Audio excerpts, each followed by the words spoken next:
Chantier à mener, je veux avoir pour notre nation 3 vœux. D'abord un vœu d'unité.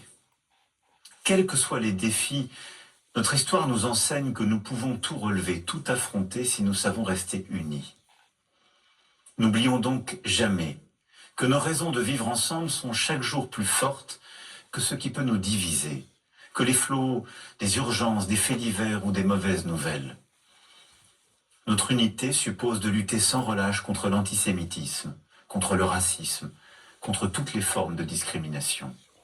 Notre unité exige de reconnaître que chaque Française, chaque Français a un rôle à jouer pour relever les défis qui sont devant nous, que chacun d'entre nous est nécessaire et doit être encouragé et reconnu. Oui, dans notre vie de chaque jour, au fond, je nous souhaite plus de bienveillance et plus d'humanité.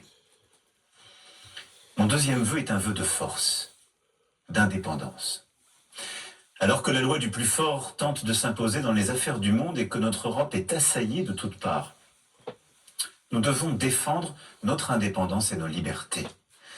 Notre indépendance exige que nous continuions d'investir dans nos armées, dans nos forces de sécurité, dans nos services publics et notre économie malgré les difficultés financières. Depuis 10 ans, j'ai beaucoup plaidé et nous avons beaucoup fait pour renforcer en Européens cette indépendance et il nous faut accélérer.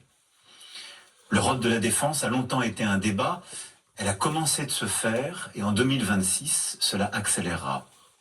Dès le 6 janvier prochain, à Paris, de nombreux États européens et alliés prendront des engagements concrets pour protéger l'Ukraine et assurer une paix juste et durable sur notre continent européen. Protégeons aussi notre Europe industrielle et agricole en instaurant des règles de commerce loyales, justes vis-à-vis du reste du monde. Osons être une vraie puissance qui assume une préférence européenne pour ses emplois, ses entreprises. Bâtissons une Europe indépendante dans l'industrie spatiale, le quantique ou l'intelligence artificielle. Il en va de notre prospérité en France comme en Europe. Mon dernier vœu est un vœu d'espérance.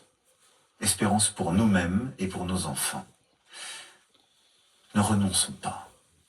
Ne renonçons pas au progrès, encore possible à condition de le bâtir, de travailler dur, d'investir dans la durée et de reconnaître que les avancées véritables ne se font pas en un jour, mais qu'elles prennent parfois le temps d'une génération. Ne renonçons pas à réconcilier climat, biodiversité, croissance et indépendance.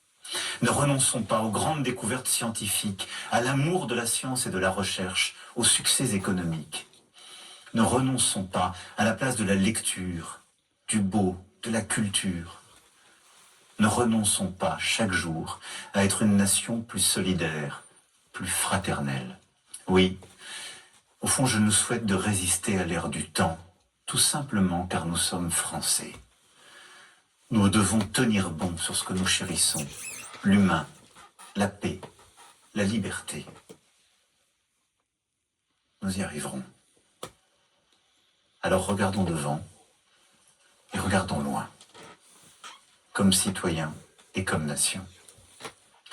Mes chers compatriotes de France hexagonale, de nos outre-mer et vivant à l'étranger, je vous souhaite une très belle, une très heureuse année 2026.